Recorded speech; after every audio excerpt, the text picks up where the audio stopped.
All right, Fix the Money. We're speaking with Matthew Mežinskis, our favorite Baltic American.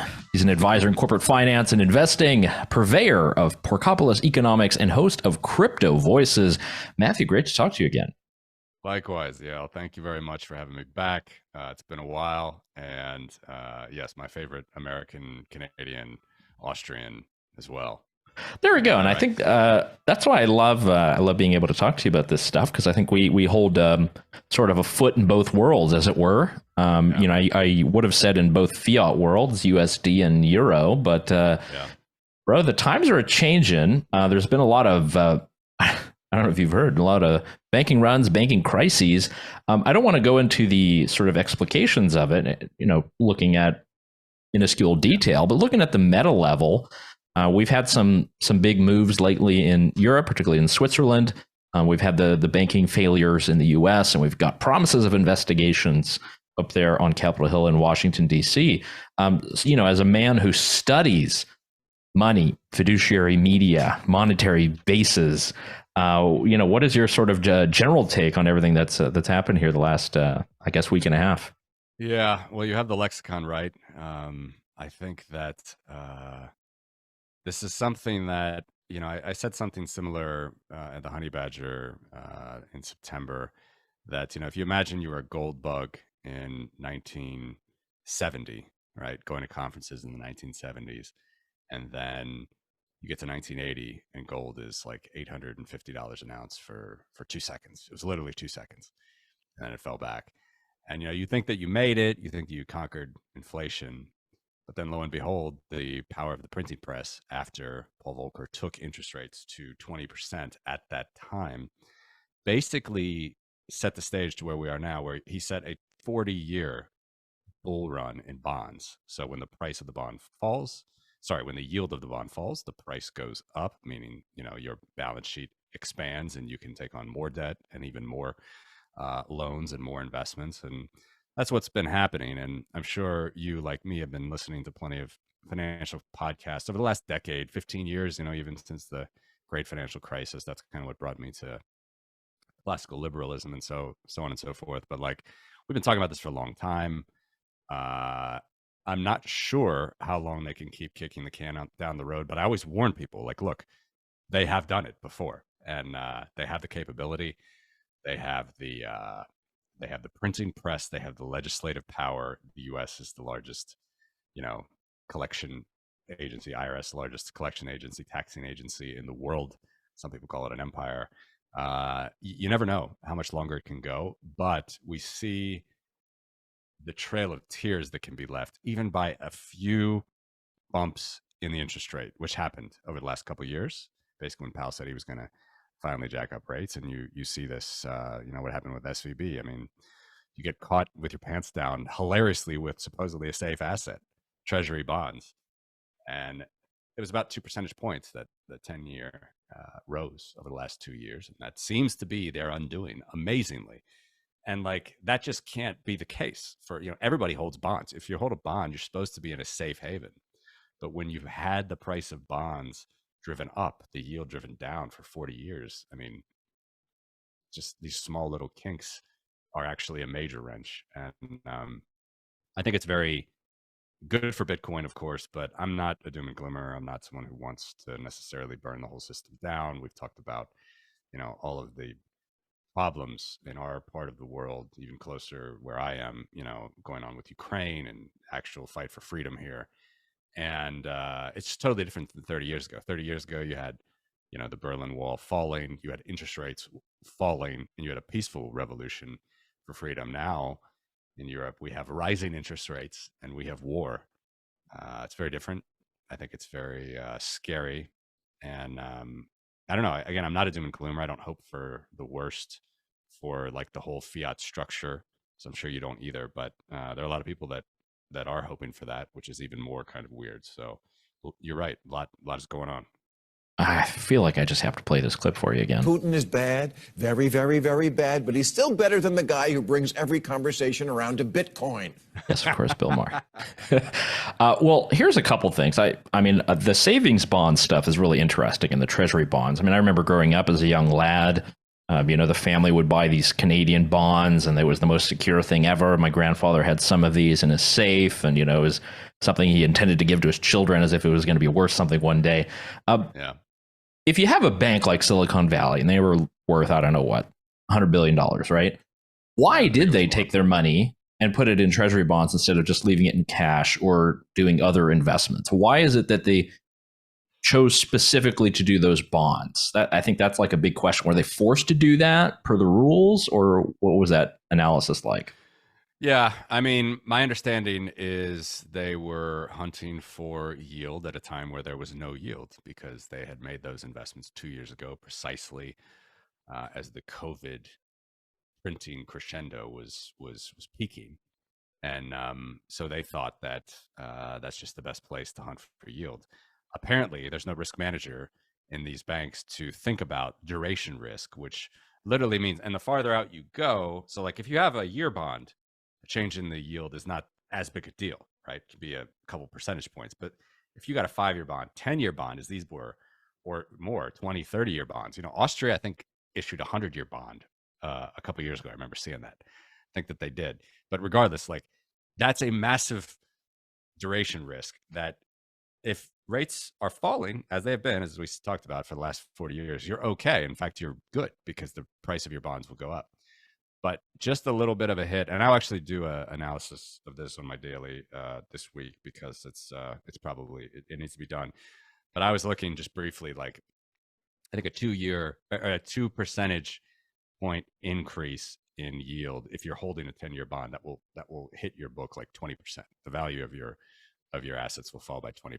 So apparently that happened to them. I mean, they had like 20 billion in these mortgage-backed securities, and they took like a 10% hit there. I think they lost 2 billion on 20.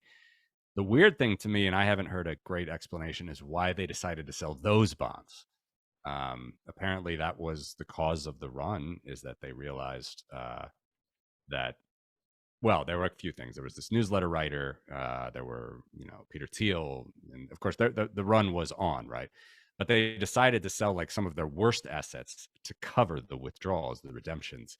So that made it all the more worse. They didn't have to even mark those to market on their books. Like I said, you could take that 10, 20% hit, but you don't, per banking regulations, you don't have to mark that to market. But they decided to do that. They decided to literally take the loss that fueled the bank run even more. And I guess to answer your question, like that's kind of what happened from my understanding. But to answer your question of why they hold bonds, is bonds have been a safe bet for 40 years. And they've always been, pushed by the government. Like the Civil War, Abraham Lincoln, that was the first time the federal government made banks nationally buy, well, in the Union at least, buy federal government bonds. They've just made them hold United States paper as an asset. It means that basically, the United States gets that liquidity. If the banks are buying those bonds, they get the money first.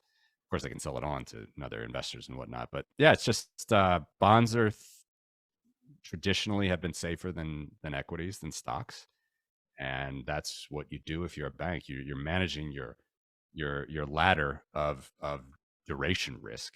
Different, you have immediate duration risk, which is those demand deposits, which gets all Austrians into a kerfuffle, those that follow Rothbard very hardcore and think that fractional reserve banking is fraudulent.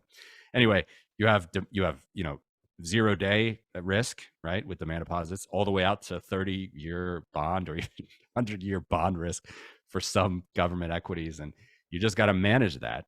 And apparently they did a very, very poor job of that. And of course, on the one hand, it's very difficult to do that in a rising rate environment. And of course, we're put here because we have monopolistic powers like the central bank, which have pushed rates down for the last 40 years. So that's kind of, I don't know, not sure if it fully answers your question, but that's my read of why we're here, how we got there, and why people think that bonds are safe. But right now, after we're trying to do this reckoning of not only the COVID stimulus, but all the money printing after 2008, after 2000 even,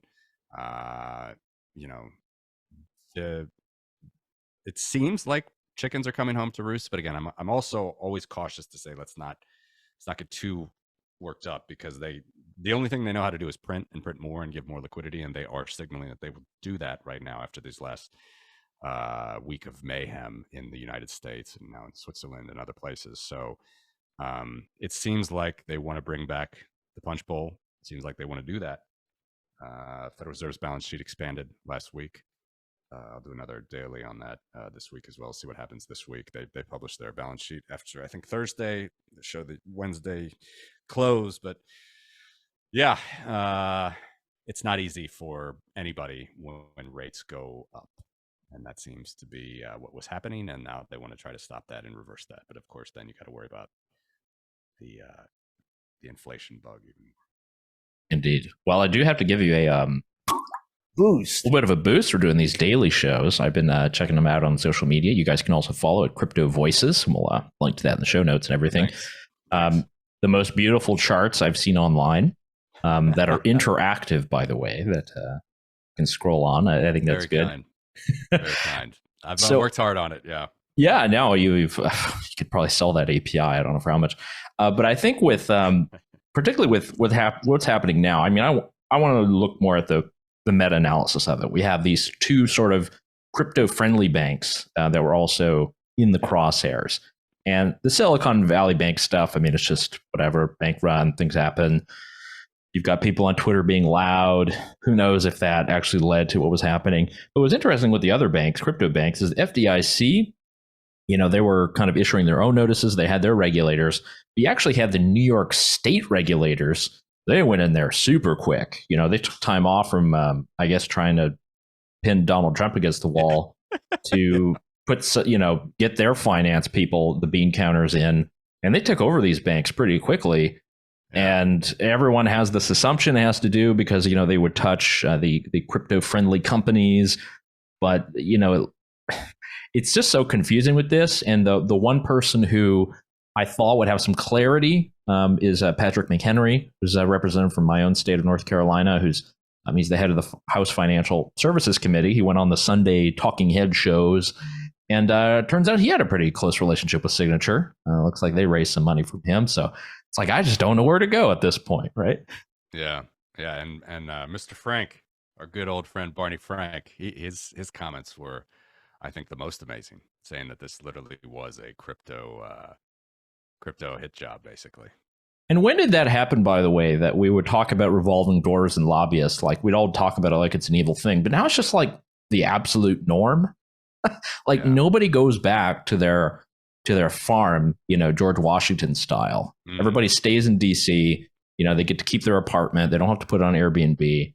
They're able to just like stay there, live there, earn way bigger bucks, have more influence, and then go to the steak dinners and pay the Congress people instead of having their meals covered. Or Cincinnati style. I mean, this idea is much more ancient than that.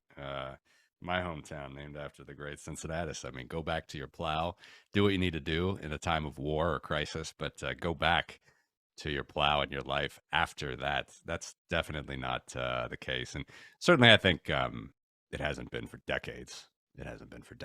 But yeah, the idea is, I think it's older than that. And so, yeah, we're dealing with that. Right. And,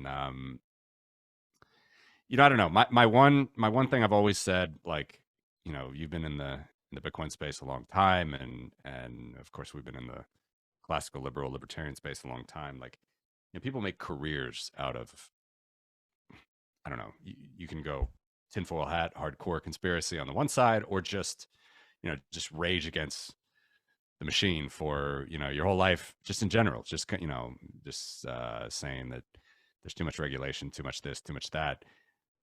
So I'm always hesitant to say this is the one, this is the big one, right? And you know, it's I do these trend line analysis, right, on like even Bitcoin or gold, like, you know, Balaji, for example, his famous bet that's just happened on St. Patrick's Day. For the next 90 days, he says Bitcoin's going to $1 million. There's either, I literally will publish this later today. There's either two possibilities. It's A, we go into hyper Bitcoinization, which is just an extremely rare event. Like, that's a new monetary epoch. Like, it's over, it's done. And I'm not sure if you're going to need, you know, guns or food or whatever, ammo to get through that event. No one knows. That's just a major change. Or B, it's an extremely rare, like 3 sigma, close to 4 sigma event where it's like 99.9% of observations never hit there. You can make the case that you can get there, but the statistical likelihood is so low. But even if it does, the price falls back down. So like I don't see the price of Bitcoin going to $1 million and just staying there. It's never done that before. It's never done that.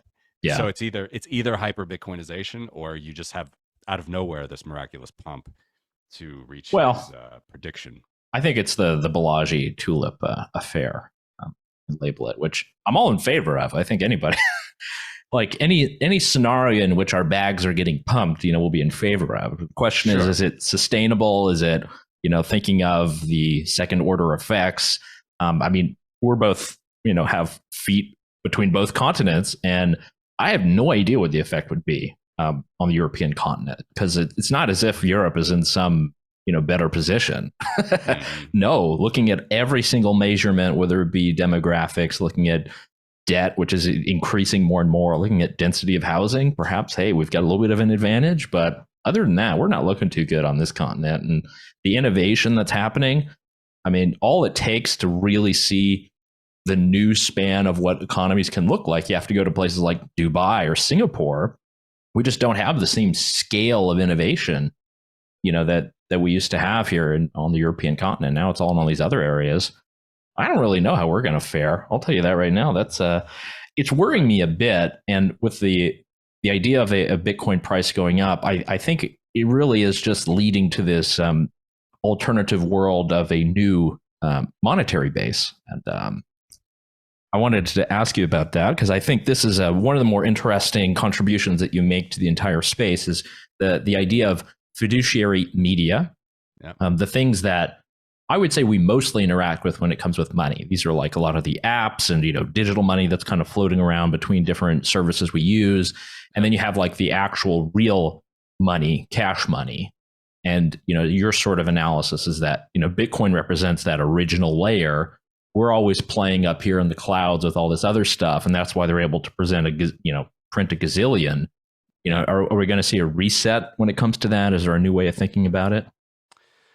I don't think so. My view is no, but this is definitely the Bitcoin maxi view, and I think that this is also, if you're a Rothbardian full reserve banking fan, that would also be your view. And unfortunately, as my old co-host Fernando says, this is the quicksand topic that you kind of dance around when you talk about this stuff. And we'll see if I can just quickly address it. Like, yes, fractional reserve banking would come into play here.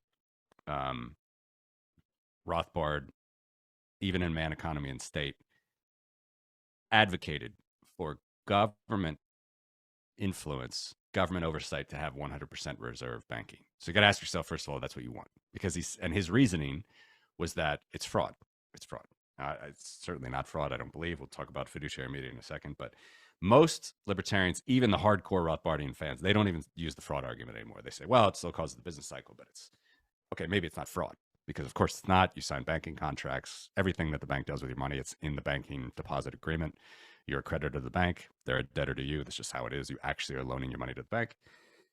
In any event, that's like, you can agree or disagree, but that's just how it is. There's 300 years of common law, British precedent there, as far as talking about the sort of precedent, basically, of if your money can be lent out this way. And this goes even further back to that. It goes to Roman times, ancient times. So you can do it legally, as long as you provide what's called a mutuum, something that looks like what you were given. If you provide something that's it can be mutable, it can be it doesn't have to be the same dollar bill, it doesn't see the same coin, but it has the same value, same purchasing power. You can give it back. That's okay. In any event, I know I was getting the weeds with this stuff. Back to fiduciary media. That's everything else, right? So gold, Bitcoin, silver, copper, bronze alloys, these were the base throughout the centuries, throughout the millennia. That's just how banking was built up. And everything else, from, as you said, apps, credit cards, debit cards, checks, US still uses. Even if you want to go more crazy, like gift cards or chips at a casino, It's not a crime to use this stuff. The more that you can understand, like you can still have a closed loop system, you can have a Bitcoin system, and you can have all this stuff. Doesn't matter. It makes things more efficient. It's great. Adam Smith said this was great. This pulled Scotland out of the doldrums of, they were 1,000 years behind the Brits because the Romans actually never made it up to Scotland. And this pulled them out. A modern banking system with no central bank, which was free, pulled them out of sort of the dark ages, basically. So we've had plenty of societies throughout history that had no central bank, free banking. And the argument basically about fractional reserve banking, it comes down to, do you want the government to do anything? And if you and I both agree, like let's just say you're in favor of 100% reserve banking, if you agree that we don't want the government to do anything, great, I'm with you. Then it just becomes down to like kind of mental gymnastics, like which one is it going to be? Is there going to be some fractional reserve? Is there not? Is there going to be some fiduciary media? Is there not? And fiduciary media, by the way, means fractional reserve. Like this is what it means. You're lending your money to the bank, they're doing stuff with it, they have loans, and then you can, you have balances as well, which is not fully reserved by any gold in the vault or anything. But it's not backed by nothing. It's backed by the bank's assets, which can be very bad and influenced by the government. I completely agree. But in a purely free market, would you have 100% full reserves or not? 100% full reserves meaning 100% gold or Bitcoin or not? So the Bitcoin maxis still think that that's somehow going to happen. I just don't. I don't think that's realistic. It's never been like that way in the past. Never, ever, by the way. There's never been 100% full reserve banking. It's not been illegal ever. So you have to ask yourself that hasn't taken hold. And then what was the last point I wanted to say on this? Well, maybe I'll stop there, and then if you have any questions. All right. Well, I got you midstream, and you have all of this happening, and you have all these innovative social layers of money, and there's been a lot of commentary on that. And I do think returning to the base and understanding that is important for a lot of people. I think the fractional reserve is just kind of built into this. I would wonder what your reaction would be, because when I learned about all of this, I was but a young lad, student in Canada at the time, and I just fell upon this small book called "And the Fed" by a gentleman named Ron Paul. And it was in there that I actually learned so much, and he had great references. He was citing Rothbard, he was citing Hayek, he was citing all the right people, and even contended a bit with what he felt Milton Friedman's sort of error was in analyzing Great Depression and stuff like that.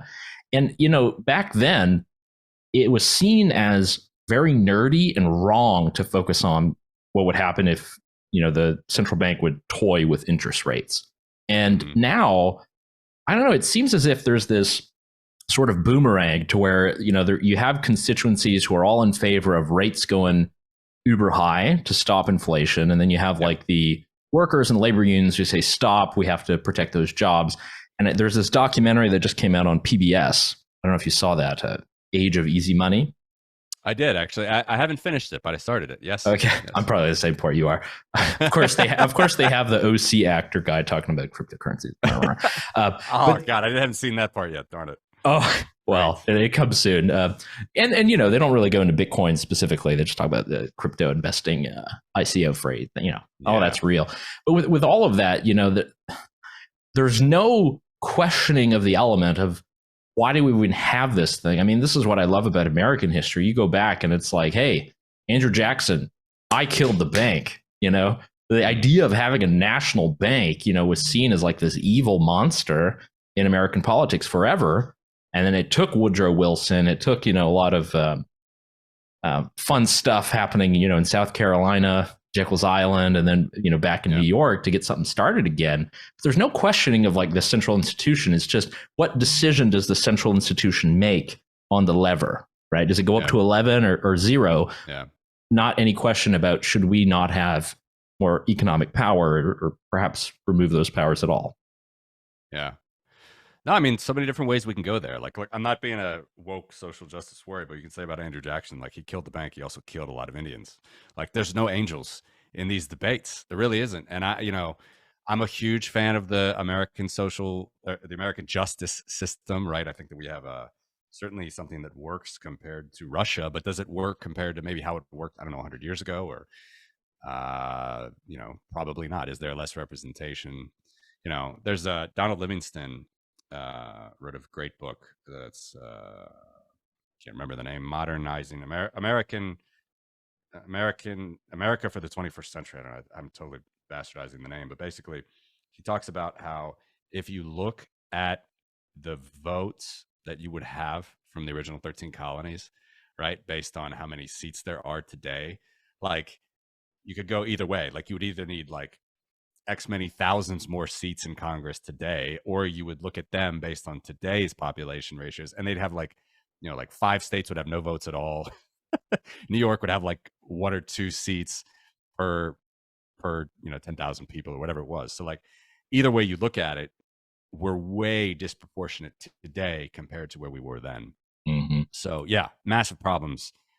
Turtles all the way down any way you look. So I don't think there's an easy answer for a lot of this like governance stuff. I do remember what I wanted to say earlier about the fractional reserve. And again, I'm a huge fan of Ron Paul. I've met him. Yes, he's a big Rothbardian as well, but he's also, I mean, he was in Congress. He's balanced. He doesn't want a drastic change either. And he said that, he doesn't want to just cut off Social Security and burn the whole thing down. He said that. But, Bob Murphy, who I really, really like as well, but he's Rothbardian on this fractional reserve stuff. I had him on the show as well. And we talked about this.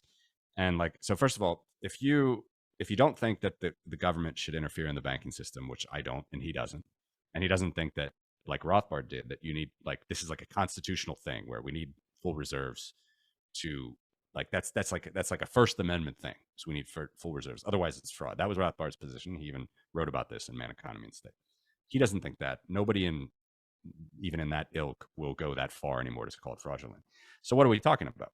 He actually said on my show, and I think he debated I know he debated George Selgin about this from the Soho forum, and he himself said, unprovoked by me, I think he said this on my show. He definitely said that during the debate. He said, I don't. So no one wants government intervention. What do we think going to happen? Well, okay, maybe reserves won't be literally 100%, but I just think they'll be higher than what George thinks. Like, that's what he said to me. So it's like, that's what we're coming down to. It's just kind of arguments on our libertarian principles. I just don't think they're realistic. They are based in history. I don't think they're even that interesting. So, and then you got to think about, the whole burn it down. Are we going to get through this in a productive way? Or are we just going to go have civil war and just burn it all down? Obviously, people that are moderate, middle of the road, nobody wants that. So I don't think those are the right ways to look at that. And we know these bombastic libertarians on Twitter that are like that. It's not a good look, I think, frankly. And the world is getting more complicated. We have real war here in Europe, which we said never again. So all those things, to me, again, I would love to have a world where we have the government completely out of everything, and consumer choice, and everybody can caveat emptor and just do what you need to do. We're not going to have that anytime soon. As far as national defense, we have totalitarian regimes which don't care anything about property rights or personal liberty or life, let alone the pursuit of happiness, that are against us, absolutely against us. So it's not about a light touch, or we're first about like survival here in Eastern Europe. That's like what I'm really thinking and concerned about right now. And then you tie in all these libertarian ideas and how money will play into that, the banks and everything. I don't see it at all. I mean, everybody getting their own nodl and running their own node and private keys. I would love it. I'd absolutely love it. But banks hold a function. And by the way, Bitcoin exchange, a crypto exchange, that is a bank. I mean, that is fiduciary media. When you put your Bitcoin on an exchange, that is a claim denominated in Bitcoin that you will get back when you demand it. You might not get it back, but you're presuming that you will get it back. And that's just how it works. And it's great. It allows us to scale. It is horrible because it's a centralized endpoint that they can try to tax and regulate, and they're trying to do that. So I don't think there's an easy way to jump from like here to there as far as like where we are here and then do a full Bitcoin standard. I think we have a lot of bigger problems in the world right now we got to worry about. I also think $1 million is bombastic in the next 90 days. Bitcoin price, it would be great. But yeah, like I said, that that's a great example actually, because that's either we're there, hyper Bitcoinization, you might need to watch your back and get some ammo, or that's such a rare event. It actually could happen, but it'd be like, it happened over the course of a day or two, and then the price is going to fall back down. So that's the only way he wins that bet. Yeah, there's going to be There's no other way. if we're looking at the mempool today, I got a couple transactions that have been stuck there a couple days, and if more people are going to be piling in, I don't know how that's going to look unless we all move to Lightning or something. I have a very specific one. One thing that I have an article that'll come out this week on Bitcoin Policy Institute's site. There's a lot of movements in the U.S. against CBDCs, and I know you've written about this, talked about it, and it's mostly focused at state law. And one thing I'm sort of seeing, and I wonder if you agree, is that there's a really big reactionary bone to CBDCs, so that it's almost a boy cried wolf. There's CBDCs around every corner. And a good example that I figured you'd know something about, and again, having a foot in both worlds, you'd know, is this FedNow program. Now, I'll give you my quick read on it. It seems to me like it's trying to just catch up to SEPA Instant here in the European Union, in that you have instant payments between account holders, and I'm able to settle that pretty quickly. Now, am I wrong, or is this truly CBDC light and I should be running scared for the hills? No, you're absolutely right. That's my read as well. That's SEPA. That's SEPA, basically, SEPA Instant. So it's just catching up to Europe, 10 years ago, basically. Yeah. And CBDCs, making a mistake. That is central bank money that would have to work just like Bitcoin, right? Except it's not Bitcoin. It's centrally controlled. But if it's a CBDC would be base money. So it'd have to be on your phone and on nobody else's phone.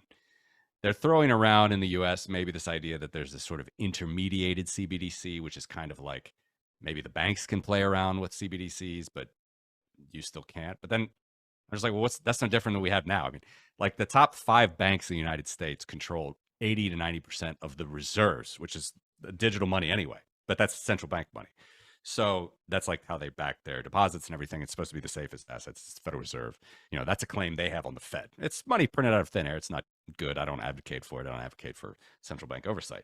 But if the top 5 banks in the United States control 80% of reserves, and that's digital anyway, like, why would you need an intermediated CBDC? You're dealing with 5. You just pick up the phone. Even that, you fax. You can even use fax and deal with, these managing reserves among 5 big banks. So like, the United States is in obviously a uniquely privileged position, and we have the dollar milkshake, as Jeff Snyder has said, or I prefer the best looking horse in the glue factory. It's just the. In Latin America, they want dollars. In Russia, they want dollars even. So, I mean, no matter your political affiliation, you still want dollars. I'm not saying that I want dollars over Bitcoin, but we're just in a privileged position there. So I totally agree with you, Reed. A true CBDC would definitely be Orwellian. That's when, this is the only money you can use. They have the ability to basically turn you off or tell you which places you can and can't shop at. Very, very much more Orwellian. And so far, the results have been positive. Either A, nobody really wants to use it, as in the case of like the Bahamas, where they have this sand dollar, but like it's literally 0.003% of the balance sheet. No one uses it. Or even in Nigeria, where they tried to outlaw crypto and then people revolted, didn't use the Naira, and they actually brought it back. They brought crypto back, even though they wanted to push their Naira thing, which was a very interesting development, I thought. So I think we're okay for now. But yeah, I'm actually doing a CBDC tracker with Nick Anthony from the Cato Institute and Janine. I never want to say her last name because she's a very private person. She writes the This Month in Bitcoin Privacy on Twitter. Very good privacy advocate. And so we're going to do a CBDC tracker for the Human Rights Foundation. So lovely. I didn't know about that. Yeah, looking forward to that. And it'll be a lot of work, but it's expanding, I guess, on the monetary base stuff anyway. CBDC is absolutely base money controlled by the central bank, and don't let anybody tell you it's good, because it's Orwellian to its core. I'll definitely link to your Bitcoin Magazine article. I think it's in 2 parts where you kind of mentioned this. And that's funny. You reminded me. I was thinking about that the other day. I need to write part 2 still. I mean, I'm writing. Oh, you haven't written part 2. Okay, I was like, well, I'm looking for it. I could find. No, but it's good. We'll link to the first one, because it is very, very good explanation and stuff. So we'll keep it a bit short, because there might be banks falling all around us that we don't even know about while we're online here. But sort of you've been doing this great daily program. You've been putting out your content. Just how about this? What's something that you didn't think you'd learn? Covering Bitcoin, covering the monetary economics of our era. What's just something that tickles your fancy you didn't think you'd know about a year ago? Interesting question. Firstly, apologies if you hear my baby crying a little bit in the background, but that's a good question. I don't know, man. I thought that this would be probably an easier ride to hyper Bitcoinization, or just everybody taking on Bitcoin as a safe haven asset. I think we're very much in the now they fight you stage.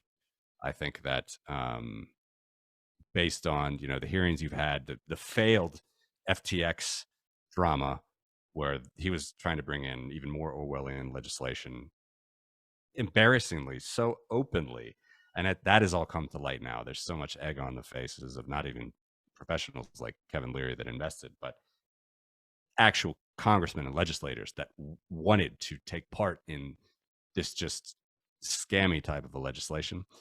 I didn't quite know how that would look, and I think we're finally seeing that. I remember in 2020 being surprised with what Michael Saylor did. I didn't see that at all. Corporate treasury kind of actually corporate treasury, Bitcoin's coming first on corporate treasury balance sheets. The fact that he did that was very good, and that's pushed, knowledge and understanding of Bitcoin onto many, many people. But we're still in this, it's a volatile asset. Nobody can use it because it's too volatile. We're still in this phase, and that's going to come with a lot of legislation. So I guess I didn't see how long this would probably be, because I think it's certainly long. I don't know. To me, it would be great to have $1 million Bitcoin in 90 days and hyper Bitcoinization, but to me, this seems like we're going to be battling CBDCs. Yes, some people are going to be really good actors like Michael Saylor and come on and take in a lot of Bitcoin. Although then you got to worry about some of the centralization factors of that. You're probably going to see, as Balaji mentioned, you're probably going to see maybe the Bank of India, developing central bank, take on some Bitcoin in the next couple of years on their balance sheet, actually backing their base money. Remember, today's base money was yesterday's fiduciary media. So actually, central banks, way back in the day, their base money had to be gold. They had to hold an asset that was base money. And the notes that they would issue was fiduciary media, right? So it's turtles all the way down, man. I mean, they're going to continue to try to manipulate the system, control it, legislate it, put a lot of fear out there, tax it, and it's to me, it's shaping up to be longer than I thought. I could be pleasantly surprised, but with the steam that CBDCs seemingly have, even though I kind of just said the opposite a little bit ago, regulations, tax, war. I think rising interest rates as well. We're gonna have some challenges over the next few years. So you got to stay positive. Got to find joy in life where you can, and of course, life is good. I hope it's good for all your listeners as well. It's always better when you have a family, and you just gotta keep on. But I do think that this is going to be a lot longer fight than probably people thought or hoped for. Absolutely. Well, as we say in German-speaking Europe, we'll be holding our thumbs. So that's Matthew Mežinskis. You can follow him on Twitter, crypto_voices, and porkopolis.io. Matthew, thanks so much for coming on the program. Yeah, thanks you very much for having me. Really appreciate it. It was great.